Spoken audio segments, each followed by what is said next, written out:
जय श्री राम। जय हनुमान। जय प्रभु जी चैनल पर आप सभी का स्वागत है। जय प्रभु जी चैनल पर आप सभी दोस्तों से हनुमान जी के चमत्कार से जुड़ी घटना शेयर करने जा रहा हूं, जो कि पटना बिहार की है। आप सभी दोस्तों से निवेदन है कि हनुमान जी के चमत्कार को अंत तक जरूर सुने। साथ में वीडियो को लाइक शेयर सब्सक्राइब कर बेल आइकन को प्रेस कर ऑल नोटिफिकेशन पर क्लिक करें, ताकि जब भी मैं वीडियो अपलोड करूं तो सबसे पहले आपके पास पहुंचे। मेरा नाम वरुण चौहान है। मेरी उम्र 32 साल है और मैं फिलहाल दिल्ली में रहता हूं। पर जो अनुभव मैं आप सभी के साथ शेयर करना चाहता हूं, वो मेरे जन्म स्थान से जुड़ी हुई है, जो पटना बिहार की है। मुझे बचपन से ही बजरंग बली से लगाव है। ऐसा लगता है कि बजरंग बली से मेरा रिश्ता बहुत पुराना है। मैं 5 साल का था तब से उनकी पूजा करता और श्री हनुमान चालीसा भी पढ़ता था। मैं चल नहीं सकता था, इसलिए मैं एक छोटी सी श्री हनुमान जी की मूर्ति को अपने पास रखता था और नित्य पूजा करता था। मुझे रोते हुए नहीं देख सकते मेरे बजरंग बली, इसलिए सपने में आकर कभी खेलते तो कभी गोद में बिठाकर फल खिलाते। अपाहिज होने की वजह से मेरे कोई दोस्त नहीं थे, जिसके कारण मैं उदास रहता था। मुझे ठीक से याद नहीं, पर एक दिन मेरे बजरंग बली मेरे सपने में आए और बोले, मैं हूं ना, मैं तुम्हारा दोस्त बनूंगा। तब से मैं उन्हें अपना दोस्त मानता हूँ, प्यार करता हूँ, झगड़ता हूँ, अपना बर्थडे भूल जाऊँ पर उनका बर्थडे मनाता हूँ।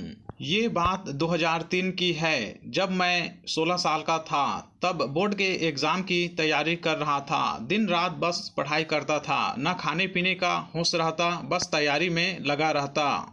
एक दिन मैं अपने स्टडी रूम वाले कमरे में था। उस दिन मैं पढ़ते पढ़ते सोफे पे सो गया। करीब 12 बजे रात को कुछ अजीब आवाज़ आई और मैं सोफे से गिर गया। मैंने मेरी माँ और भाई को बुलाया। उन्होंने मुझे उठाकर बेड पे बैठा दिया और माँ साथ में सो गई। कुछ दिनों बाद मुझे अचानक बुखार आ गया और खांसी भी। मैंने ध्यान नहीं दिया क्योंकि मेरे एग्ज़ाम आने को थे। बस पढ़ता गया, लेकिन ज़्यादा बीमार होने की वजह से माँ बोली, एक बार डॉक्टर को दिखा लो। मेरे साथ वाले घर पर ही डॉक्टर का क्लिनिक था। वो रेंट पे रहते थे। वहाँ मैंने उन्हें दिखाया। उन्होंने दवा दी, लेकिन आराम नहीं मिला। कुछ दिन बाद अचानक खून की उल्टियाँ होनी शुरू हो गई। पास वाले डॉक्टर को समझ नहीं आया। फिर पापा ने उनके एक दोस्त, जो कि होम्योपैथी डॉक्टर है, उन्हें बुलाया। उन्होंने भी दवा दी, फिर भी कोई फर्क नहीं पड़ा। 2 हफ्ते बाद उसी डॉक्टर ने, जिसे मैंने पहले दिखाया था, वो बोले कि एक बार इसका टीबी का चेकअप कर लेते हैं। जब रिपोर्ट्स आई तो टीबी आया और वो सेकंड स्टेज तक पहुंच गया था। मैं कुछ खा पी नहीं रहा था। कुछ अलग खाने को दिल करता, क्योंकि मैं कमज़ोर हो चुका था, तो जो मन करता वही खिलाया जाता या मंगवाया जाता। कुछ दिन बीत गए और मेरी हालत बहुत ख़राब हो गई। फिर से डॉक्टर को बुलाया गया। वो बोले कि अब ये नहीं बच पाएगा, इसे गंगा जल पिलाएं और गीता सुनाएं। यह सुनकर मेरी माँ मुझे देखकर दूर जाकर रोने लगी।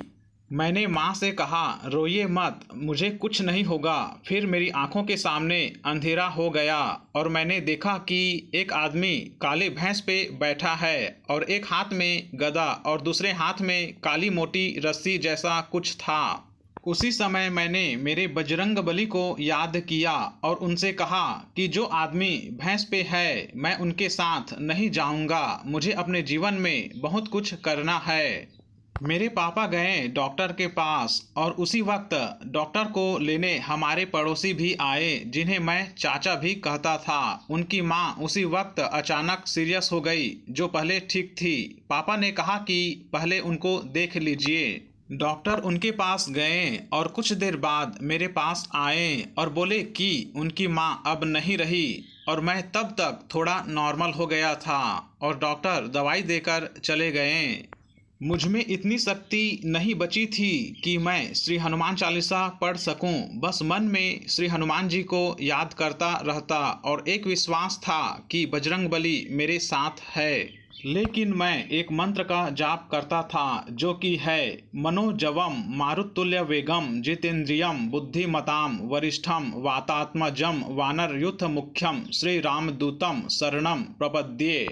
एक दिन मुझे सपना आया कि कहीं एक श्री हनुमान जी का मंदिर है जहां नदी भी है और सिर्फ हवन की राख से श्री हनुमान जी की प्रतिमा बनी हुई है। मैंने उस सपने के बारे में मेरे भैया को बताया तो भैया ऐसी जगह खोजने लगे और वो जगह मिल भी गई। पता किया तो मालूम हुआ कि जो सपने में बताया गया वही हुआ, हवन की राख से श्री हनुमान जी की प्रतिमा का होना। फिर मेरे पापा और भैया मुझे वहां लेकर गए। वहां के पंडित जी बोले कि जिस घर में आप रहते हैं उस घर में बहुत सारी आत्माएं हैं। अगर अपने लड़के को बचाना चाहते हैं तो आप उस घर को छोड़ दें और मुझे लेकर अतरौलिया चले जाएं। वहां एक हनुमान जी का मंदिर है। पापा और भैया मुझे घर लेकर आ गए। पापा ने पता किया तो पता चला कि जहां हमारा घर है वहां अंग्रेजों के ज़माने में फांसी देते थे। अंग्रेज लोग ने करीब 1000 से भी ज़्यादा लोगों को फांसी दी थी। फिर पंडित जी के कहे अनुसार हम अतरौलिया गए तो वहाँ के पंडित जी बोले ये बच कैसे गया, बहुत भयानक आत्मा का साया है इस पर। कुछ महीने वहाँ रहने के बाद थोड़ा आराम हुआ लेकिन बीमारी से राहत नहीं मिली। फिर वहाँ से वापस आने के बाद सबसे पहले तो हमने अपना घर बदल दिया और एक डॉक्टर का पता चला जो टीबी के स्पेशलिस्ट थे, लेकिन वे रिटायर्ड हो गए थे, किसी का इलाज नहीं करते थे। पर मुझे उनके पास ले जाया गया और प्रभु जी की कृपा से उन्होंने मेरा इलाज शुरू किया। मेरी माँ माता दुर्गा को बहुत मानती है। उन्होंने दुर्गा पाठ किया और 21 शनिवार को शनिदेव के मंदिर में तेल चढ़ाई और दिया जलाया करती। करीब 9 महीने बाद मैं ठीक हो गया। आज भी मेरे बजरंगबली मेरे साथ है और मेरी मदद करते हैं। आज मैं artist art teacher face India world record holder हूँ और मुझे दिव्यांग रत्न अवार्ड भी मिला है और करीब 200 से अधिक मेडल्स और अवार्ड्स हैं मेरे पास। ये सब श्री राम और मेरे बजरंगबली और माँ दुर्गा का आशीर्वाद है। आप सभी से निवेदन है कि भक्ति करो तो दिल से करो और विश्वास कीजिए, सब अच्छा होगा। आज भी मैं हर रोज श्री हनुमान चालीसा पढ़ता हूँ और हर वक्त उनका ही नाम मेरी जुबान पर रहता है। बस एक बात और कहना चाहूँगा कि आए चाहे जितनी भी मुश्किल तू ना घबराना, देख के उसकी आंखों में ये कह जाना मत टकरा तू मेरी हिम्मत से, तू चूर चूर हो जाएगा, देख के तेरी हिम्मत को मुश्किल भी सर झुकाएगा।